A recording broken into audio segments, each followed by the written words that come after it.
नमस्ते स्टूडेंट्स, कैसे हैं आप सभी लोग। Hope you people are well और आप अपने एग्ज़ाम्स की तैयारी अच्छे से कर रहे हैं। आज हम लोग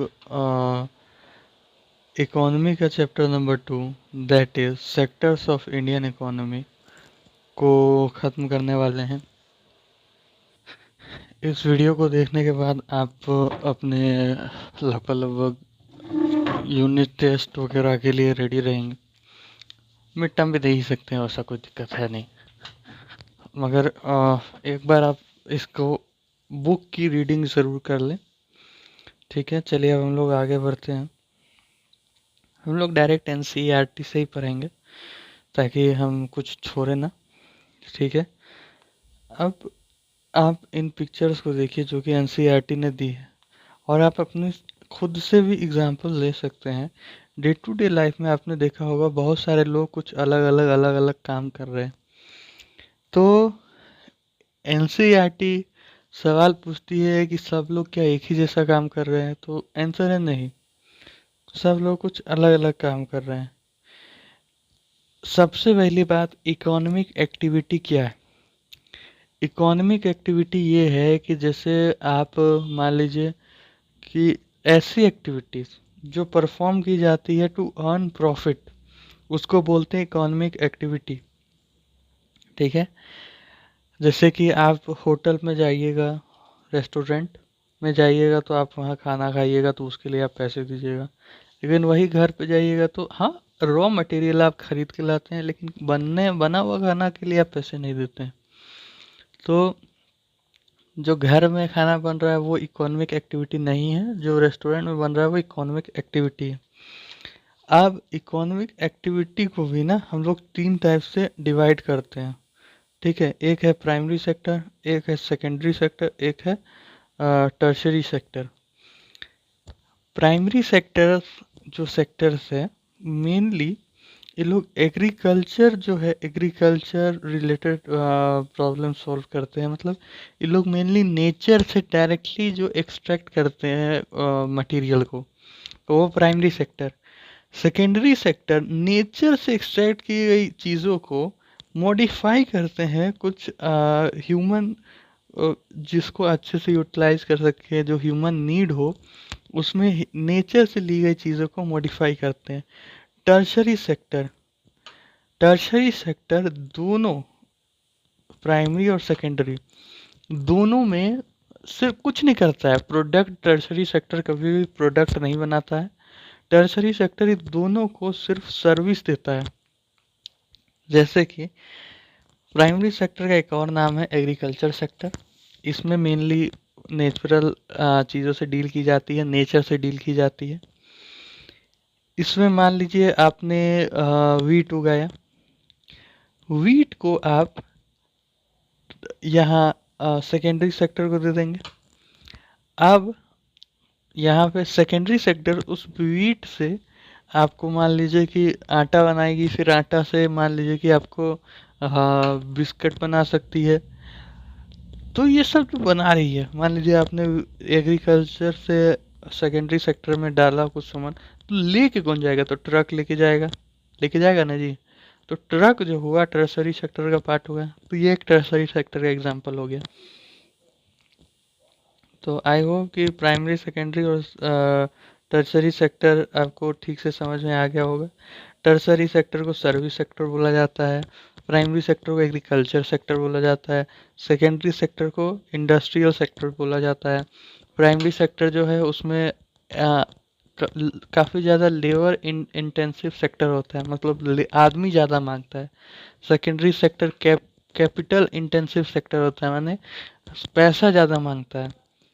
ठीक है, और टर्शरी सेक्टर में आप देखेंगे तो इसमें कोई भी गुड्स प्रोड्यूस नहीं होता है, लेकिन इन दोनों में कोई ना कोई गुड्स प्रोड्यूस होता है। ठीक है, और सर्विस भी हो सकता है। ठीक है,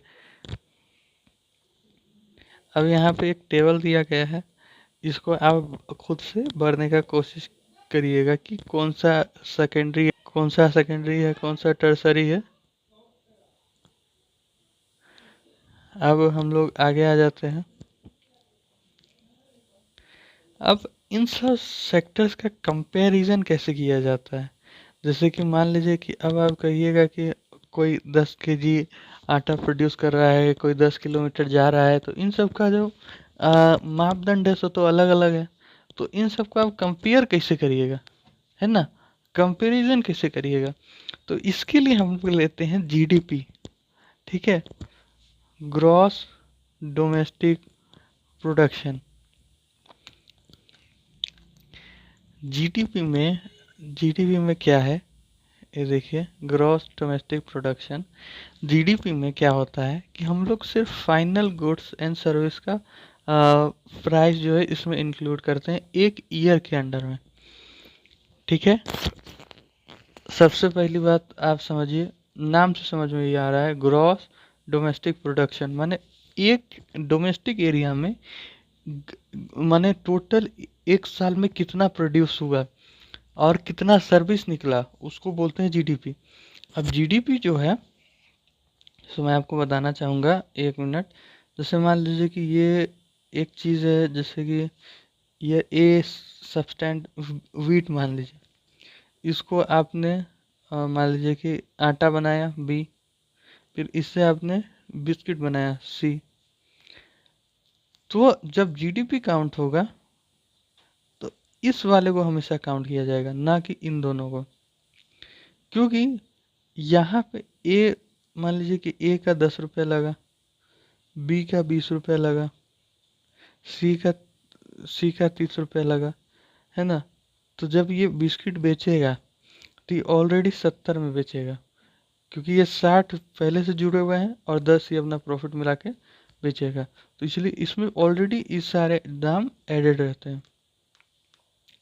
अब आगे आ जाइए।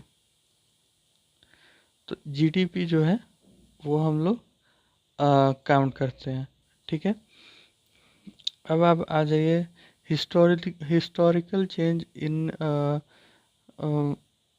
Sectors. Historical change in sectors का क्या मतलब है,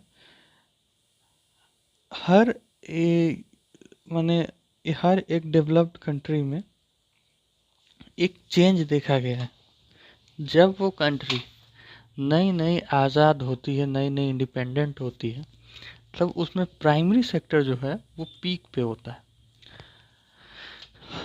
लेकिन जब वो कंट्री हल्का सा डेवलप होती है तो सेकेंडरी सेक्टर पीक पे होता है, और जब पूर्ण रूप से डेवलप्ड हो जाती है, जैसे अमेरिका जैसी कंट्री, उसमें टर्सरी सेक्टर सबसे पीक पे होता है। यही हिस्टोरिकल चेंज है आपको सेक्टर्स का। आई होप कि आपको समझ में आ रहा होगा। हिस्टोरिकल चेंज इन सेक्टर्स का मतलब सीधा सीधा यही है कि जैसे जैसे जैसे जैसे आप ये समय बीतता है, ठीक है, सेक्टर्स में क्या होता है कि चेंजेस होते हैं। जो सेक्टर पहले जब कंट्री नया आज़ाद होता है तो वो सबसे पहले प्राइमरी सेक्टर पे ज़्यादा ध्यान देता है, क्योंकि पहले खाना पीना खिलाओ। फिर जब खाना पीना से कुछ बच जाता है तो उसका सेकेंडरी सेक्टर में यूटिलाइज किया जाता है। अंत में टर्सरी सेक्टर में जाया जाता है। ये होता है हिस्टोरिकल चेंज पैटर्न, जो कि ग्लोबली देखा गया। अब अगला चीज आता है primary secondary and tertiary sector in India का हिसाब किताब। होता क्या है कि ग्राफ 1 आपको दिखा रहा होगा कि जो प्रोडक्शन है ना, वो किस तरीके से बढ़ा है, किस तरीके से घटा है। जैसे कि आप देख सकते हैं कि ये वही हिस्टोरिकल चेंज के ऊपर ही है। आपको मैं यहाँ पे दिखा रहा हूँ, ये देखिए। सबसे पहले ये देखिए, प्राइमरी सेक्टर में सबसे ज़्यादा, ठीक है। फिर उसके बाद आप देखिए कि सेकेंडरी सेक्टर में थोड़ा सा और टर्सरी सेक्टर में भी थोड़ा ही सा है। लेकिन आप देखिए समय के साथ क्या होता है, यही चीज़ें है और कुछ नहीं है।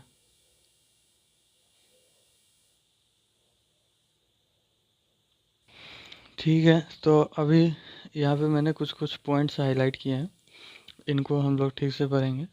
देखिए बात क्या है कि अब यहाँ पे कहा जा रहा है कि टर्सरी सेक्टर ऐसा क्या रखता है जो हिस्टोरिकल चेंज के हिसाब से टर्सरी सेक्टर जब आ जाता है तो डेवलप्ड हो जाता है कंट्री। तो पहली बात इसमें बताई गई है कि बहुत सारे कंट्री में hospital, education institution, post office, telegraphy, police station, ये सब बेसिक बेसिक चीज़ें हैं, बेसिक सर्विसेज हैं, ठीक है, जो डेवलपिंग कंट्री में कंसीडर की जाती है। तो पहला चीज़ तो ये इम्पोर्टेंट हो गया। दूसरा टर्सरी सेक्टर का इम्पोर्टेंट है कि एक सेकेंड, ये रहिए। दूसरा सबसे इम्पोर्टेंट है कि the development of agriculture industry leads to the development of service such as.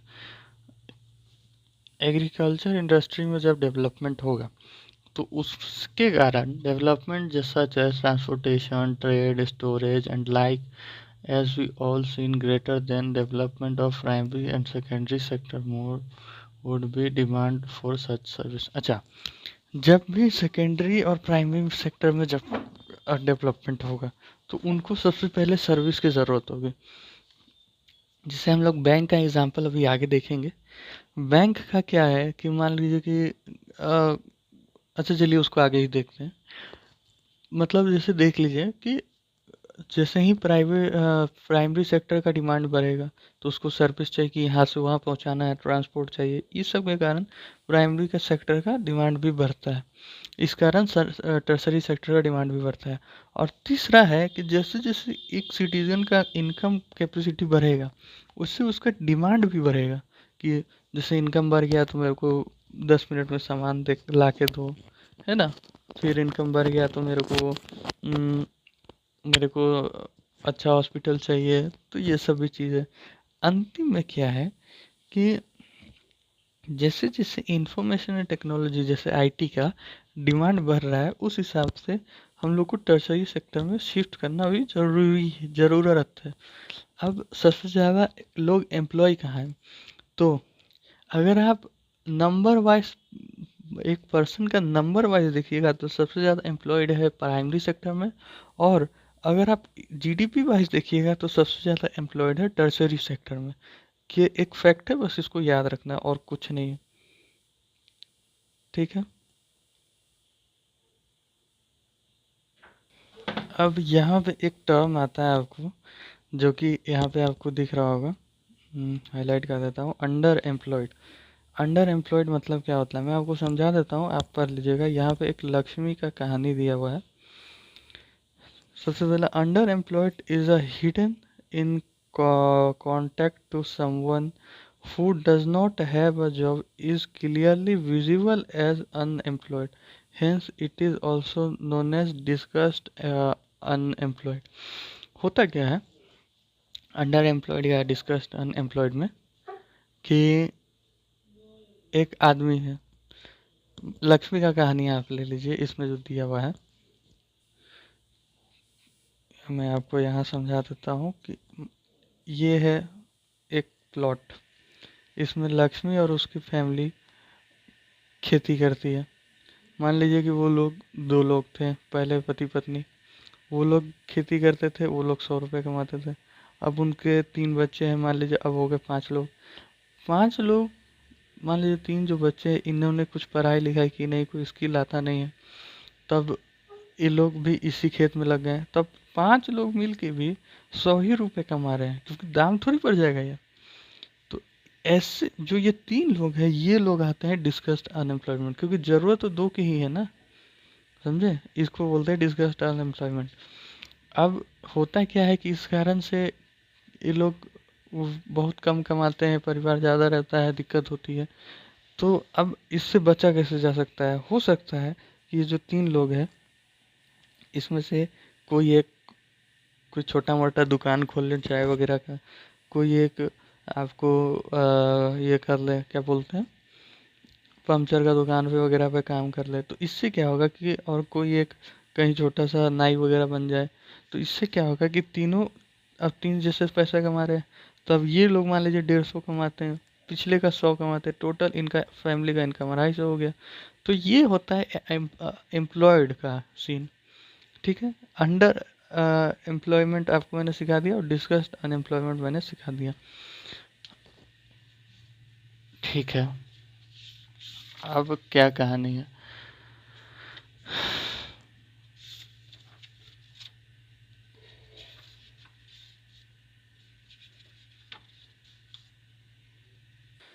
अब यहाँ पे आप सबसे फनी चीज़ देखेंगे।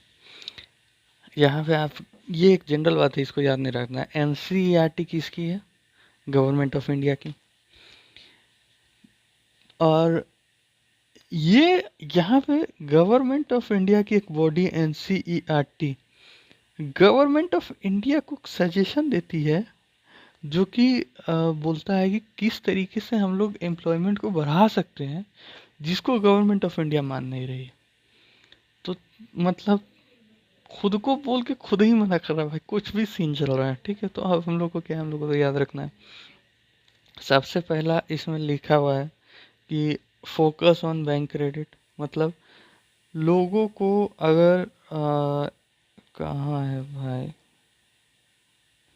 लोगों को बैंक क्रेडिट का मतलब लिखा हुआ है कि मान लीजिए किसी व्यक्ति, कोई व्यक्ति गरीब है, ठीक है, अगर, और तब वो उसके पास दो दो ऑप्शन है। एक तो वो जाए कार्ड वार्ड बनाए और सरकार के गले पे लग जाए। दूसरा, सरकार क्या कर सकता है कि सस्ते दर पे उसको लोन दे दे और उसको बोले कि तुम जाके कोई छोटा सा बिजनेस खोल लो, दुकान खोल लो। वो व्यक्ति जाके दुकान खोल लेगा, उसको बैंक लोन मिल गया सस्ते दर पे, सस्ते इंटरेस्ट पे।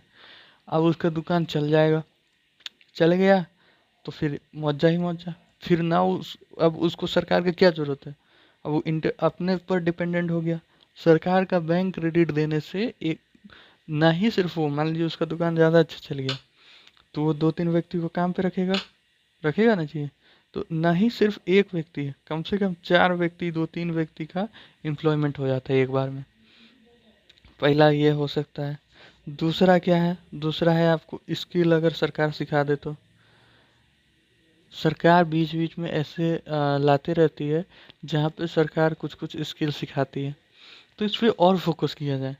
गांव वगैरह में जाके, जैसे मान लीजिए कि लक्ष्मी का कहानी देखें हम लोग, तीन अनएम्प्लॉयड है, मान लीजिए दो को किन्हीं को सिलाई सिखा दिया जाए, ठीक है, तो वो लोग क्या है कि जो सेकेंडरी सेक्टर में जहाँ पे कपड़े बनते हैं वहाँ पे जाके जॉब कर सकते हैं, है ना। तो इससे भी एम्प्लॉयमेंट बढ़ेगा। तीसरा क्या है, तीसरा है कि मान लीजिए कि स्मॉल, जैसे अब कोई गांव है तो वहाँ पे रिलायंस जैसी बड़ी कंपनी तो जाके नहीं अपना प्लांट डालेगी। तो सरकार को छोटे छोटे इंडस्ट्रियलिस्ट जिसके पास पैसा है उनको और मतलब बताना चाहिए कि आप यहाँ पे छोटा सा बिजनेस शुरू करें, उसमें सरकार आपको क्या करेगी कि मान लीजिए टैक्स छोड़ देंगे, ये कर देंगे। तो इससे भी सरकार उनको बचा सकती है, माने एम्प्लॉयमेंट दे सकती है। अब लास्ट है, लास्ट जो कि सरकार कभी नहीं मानेगी, मान भी सकती है, देख लीजिए, मतलब improvement in education and health and tourism. इसमें क्या होगा कि हम लोग को एजुकेशन में इम्प्रूवमेंट करना है, समझे। इसका इतना मोटिव बात यही है कि एजुकेशन में इम्प्रूवमेंट करना है। लेकिन खैर जाने देते हैं। अब आ जाइए एमजी नरेगा के ऊपर। एमजी नरेगा मनरेगा 2005 में शुरू हुआ था। Mahatma Gandhi national guarantee rural sorry Mahatma Gandhi national rural employment guarantee act. ये एक स्कीम था सरकार के द्वारा। इसमें क्या कहना था कि सरकार 100 डेज ऑफ वर्किंग हर एक व्यक्ति को जो भी मनरेगा से जुड़ा होगा उसको प्रोवाइड करवाएगी। अब सरकार करती क्या है, तो सरकार घूमती है हर डिस्ट्रिक्ट टू डिस्ट्रिक्ट, और सरकार करती क्या है कि सबका मनरेगा का कार्ड बनाती है। और उसके बाद क्या करती है सरकार कि जो भी व्यक्ति काम ढूंढ रहा है, मतलब जो नहीं पढ़ा लिखा है, तो उसको क्या करती है कि 100 दिन की गारंटी देती है कि हम आपको काम देंगे। अगर मान लीजिए कि होता क्या है कि जैसे ए डिस्ट्रिक्ट है, इसमें एक जगह काम आया पुल बनाने का तो 10 दिन किसी को काम मिला, फिर आया स्कूल बनाने का तो 60 दिन किसी को मिला, अ, फिर आया कुछ भी, मान लेते हैं कि रोड बनाने का तो 10 दिन फिर काम मिला, है ना। तो टोटल सरकार मान लीजिए कि दे पाई 90 दिन का काम, ठीक है, 90 दिन का काम सरकार दे पाई।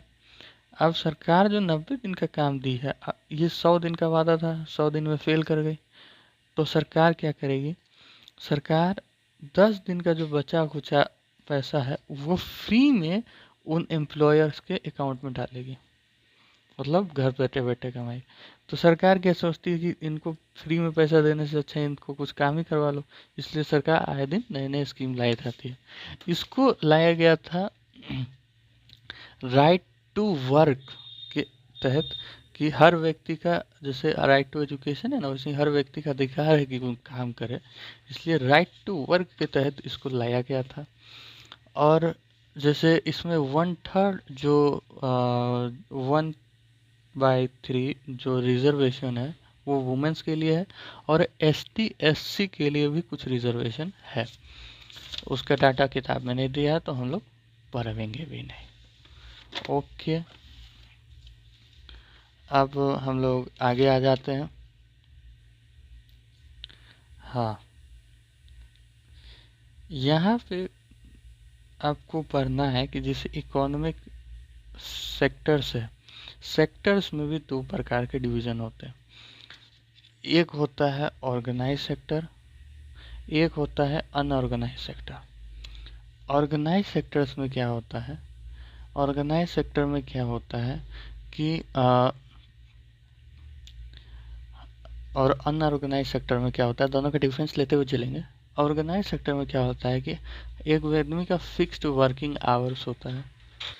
तो ऑर्गेनाइज सेक्टर में फिक्स वर्किंग आवर्स होते हैं, पहला चीज़ तो ये देखना है।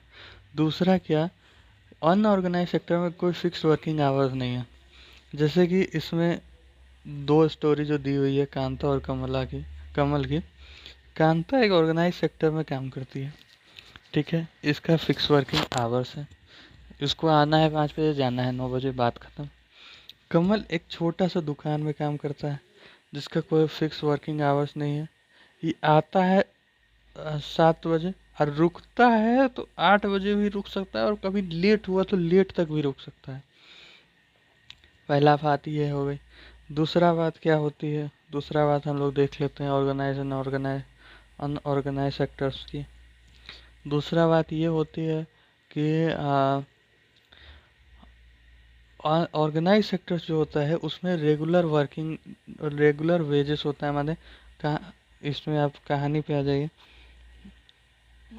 इसमें कांता जो है ये हर महीने काम करती है रोज, और ये इसके अकाउंट में हर महीने पैसे जो इसके बनते हैं सो आ जाते हैं बिना कोई झिकझिक किए। लेकिन यहीं पे इस कमला की जो है, अगर ये गलती से भी एक दिन का छुट्टी ले ले तो भाई का पैसा कट जाएगा। साथ ही में क्या सीन है कि इसको कैजुअल लीव, संडे को छुट्टी, फिर उसके बाद महिला है तो मैं वो क्या होता है, कौन लीव होता है, मतलब आप समझ रहे हैं ना मेरी भावनाओं को, कोई लीव होता है, लीव का नाम नहीं याद आ रहा है भाई, क्या यार क्या सीन हो गया, दिमाग में कुछ भी बोल जाता है। नाम क्या है, नाम क्या है, नाम क्या है, नाम क्या है, नाम क्या है, नाम आप समझ गए होंगे ना भाई, मेरी भावनाओं को समझो, थोड़ा तो समझो। तो फिर ये है, और इसको एक दिन भी छुट्टी मारे तो भाई का पैसा कट। अब आप आगे आ जाइए, इसको कोई रेगुलर वेजेस नहीं है, ठीक है। दूसरा क्या सीन है कि ऑर्गेनाइज सेक्टर में जितना आप काम करिएगा उस हिसाब से आपको सैलरी मिलता है। अनऑर्गेनाइज सेक्टर में धंधा चला तो सीख सैलरी, नहीं चला तो गड़बड़। फिर उसके बाद क्या है कि ऑर्गेनाइज सेक्टर में वर्किंग कंडीशन जो है वो बहुत अच्छा होता है। यहाँ पे कोई वर्किंग कंडीशन जैसे कोई चीज़ ही नहीं। एग्जाम्पल्स में आप ले सकते हैं ऑर्गेनाइज जैसे government jobs, MNCs, multinational companies. और अनऑर्गेनाइज सेक्टर में आप ले सकते हैं जैसे हाउसमेड, ठीक है, स्ट्रीट वेंडर्स, ये सब, ठीक है। अब ये हो गई बातें, क्या है, एक सेकंड ना।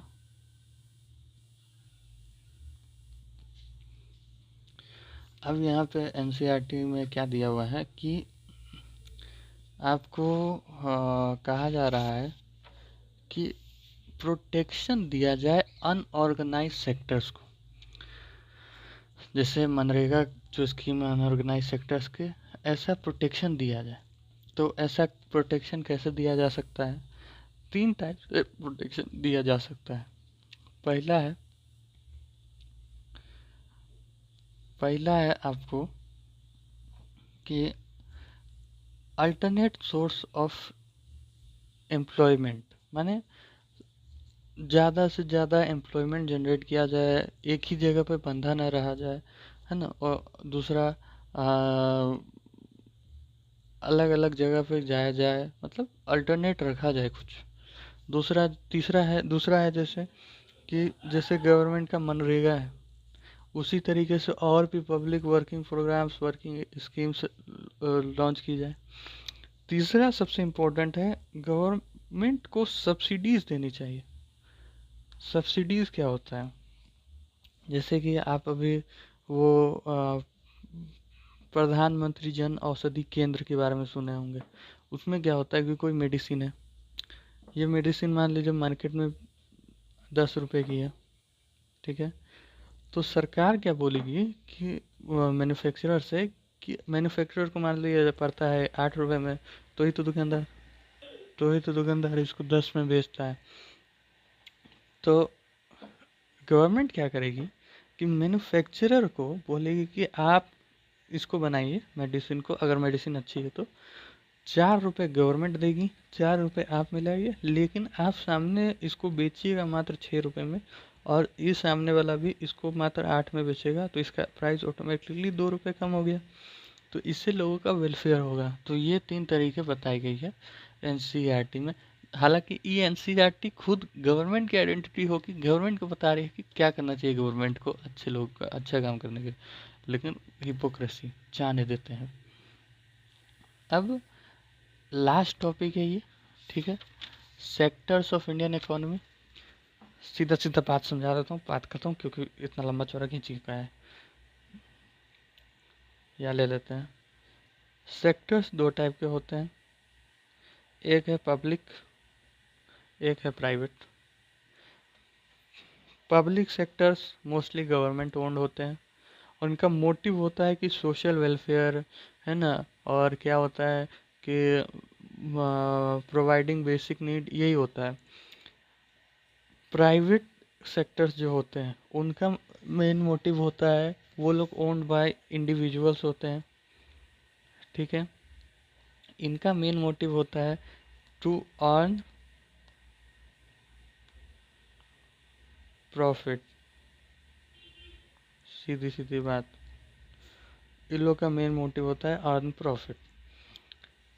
गवर्नमेंट पब्लिक सेक्टर्स के एग्जांपल में आप रेलवे लिख सकते हैं, और क्या आप लिख सकते हैं, जैसे कि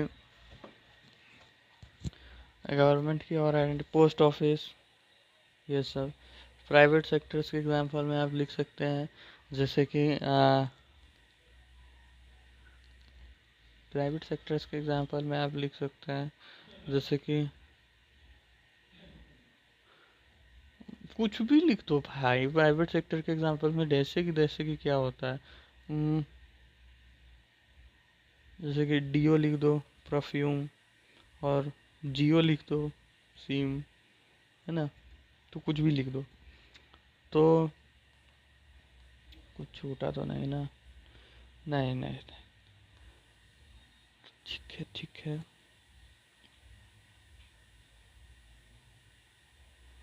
ओके, तो यहाँ पे हम लोगों ने सेक्टर्स ऑफ इंडियन इकोनॉमी पूरी तरीके से पढ़ ली है। सेक्टर्स ऑफ इंडियन इकोनॉमी को मैंने एक एक पॉइंट को, एक एक चीज़ को अच्छे से आपको समझाने की कोशिश की है। इस चैप्टर में कुछ खास था नहीं, है ना, और मैंने आपको सारे कुछ अच्छे समझाई है। हम लोगों ने एनसीईआरटी ली है, लेकिन एनसीईआरटी की अगर हर एक रीडिंग डालने जाते हैं तो फिर बहुत टाइम लग जाता है। कुछ कुछ जो ज़रूरी लाइन थी मैंने आपको हाईलाइट करा के दिखा दी है, आप उनको डायरेक्टली पढ़ लीजिएगा, याद ही कर लीजिएगा, मोस्टली वही ठीक रहता है। बाकी और क्या सीन है कि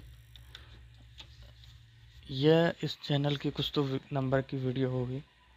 चैनल कुछ खास ग्रो हो नहीं रहा है, तो इसी कारण से, कोई कारण नहीं है। आप लोग इस चैनल को थोड़ा रेकमेंड करें अपने दोस्तों यारों को, है ना, क्योंकि आप ही लोग रेकमेंड करेंगे तो ही चल पाएगा।